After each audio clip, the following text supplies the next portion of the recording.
नमस्कार मित्रांनो, आज आणलेत आम्ही माकुल मासा। ही मच्छी आहे ना, मुलांना प्रचंड आवडते।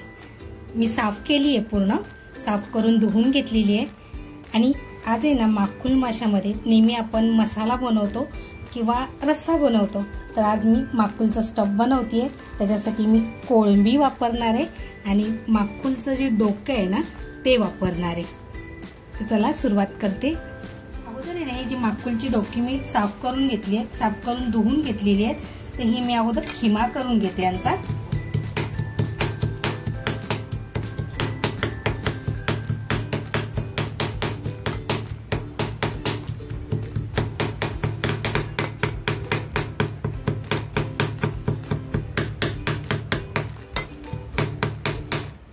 बघा, माकुलचा खिमा तर माझा तयार झालेला आहे।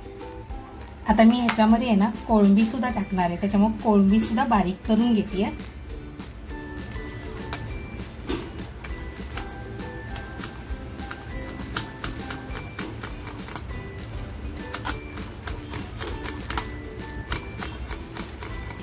माकुलमध्ये आहे ना, कॅल्शियम खूप असतं।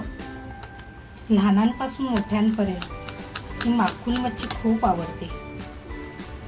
तर खाण्यासाठी बिलकुल काटा नसतो त्याच्यामध्ये। मी साहित्य घेतले, इकडे कैरी किसून घेतलेली आहे, टोमॅटो कापून घेतलाय, अद्रक लसूण कोथिंबीर मिरचीची पेस्ट तयार करून घेतली आणि एक कांदा कापून घेतलेला आहे। इकडे माकुल माशाची डोकं आणि कोळंबी एकदम बारीक करून घेतलेली आहे आणि हे जे स्टफ करण्यासाठी वापरणार आहे त्या माकुल, याच्यामध्ये कैरी टाकते, अद्रक लसूणची पेस्ट टाकते, थोडी पेस्ट बचून ठेवणार आहे, चवीनुसार मीठ टाकते, हे आपल्या चवीनुसार टाकायचंय। घरगुती मसाला टाकते, तोही आपल्या आवडीनुसार टाकायचंय। आता हे याला छान मी लावून घेते अगोदर।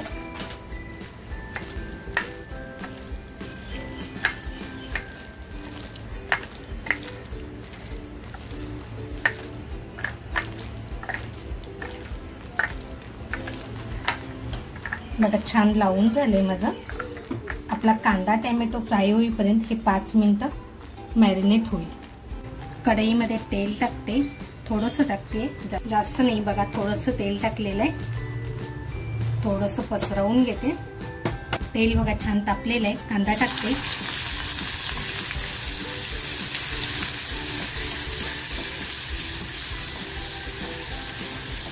हलकासा कांदा फ्राय करून घ्यायचा आहे।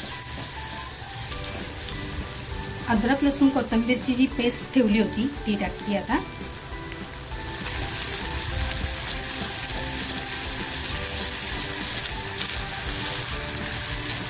आता जो टोमॅटो घेतला होता तो टाकते।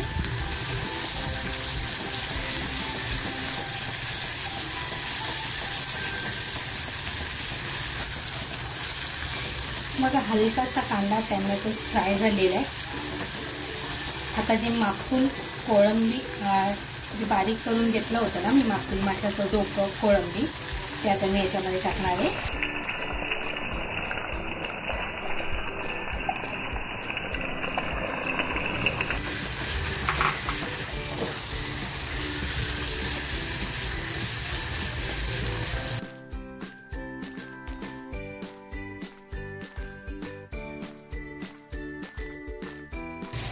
हे सारण आहे ना, आपल्याला छान फ्राय करून घ्यायचं आहे, कारण मी हे माकुलमध्ये स्टफ करणार आहे, त्याच्यामुळे कमीत कमी सारण आपलं शिजलेलं व्यवस्थित पाहिजे।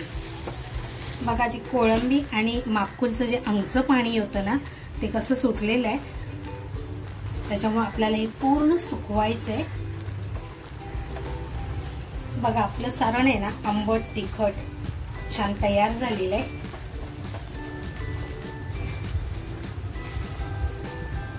तुम्हाला जर घाई असेल ना, त्याच्यात तांदळाचं पीठ टाकलं तरी किंवा ब्रेड क्रम्स टाकलेत ना, तरी हे सारण पटकन सुकलं जातं।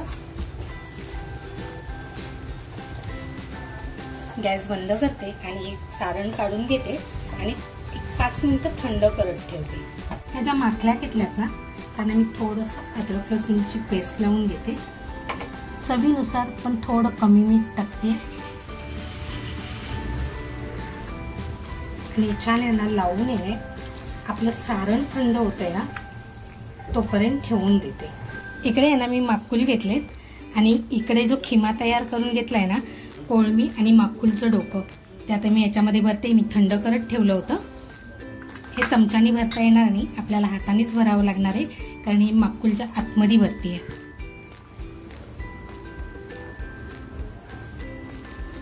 हे बघा, एक माकुल भरून छान तयार झालेलं आहे। दुसरा माकुलमध्ये सुद्धा मी कोळंबी आणि माकुलचं डोकं आहे ते भरती आहे व्यवस्थित अगदी।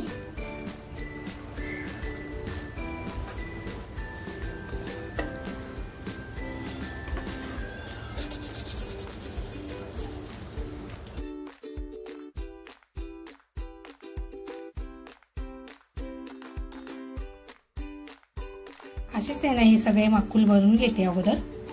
इकडे आहे ना मी ब्रेड्स कम घेतलेले आहेत, बघा किती छान झालेले आहेत। आणि याच्यात फक्त हे स्टफ केलेले माकुल आहे ना, ते टाकून मी फ्राय करून घेते।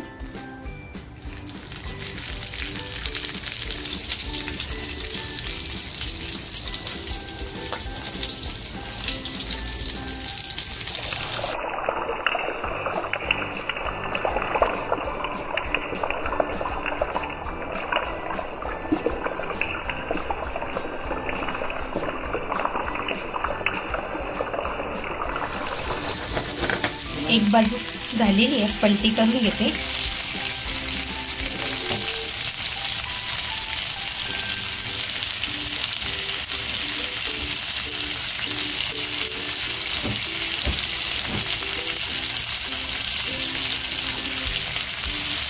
बघा किती छान फ्राय होते।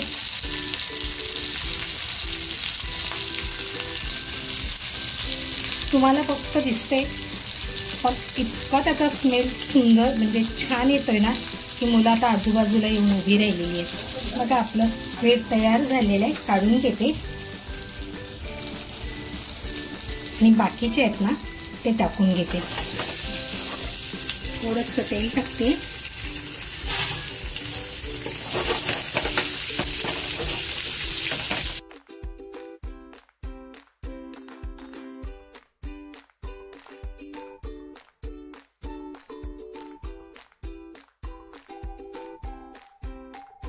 माकुल बघा किती छान फ्राय झालेले आहेत। मुलं आता वाट बघतायत, मम्मा कधी आणतीये।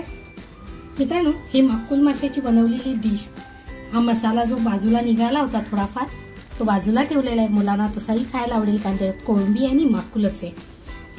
तर ही डिश तुम्हाला आवडली असेल तर नक्कीच लाईक, शेअर, सबस्क्राईब करायला विसरू नका। त्याचबरोबर स्वतःची काळजी घ्या। थँक्यू। मी एक आहे ना पीस तुम्हाला कापून दाखवते।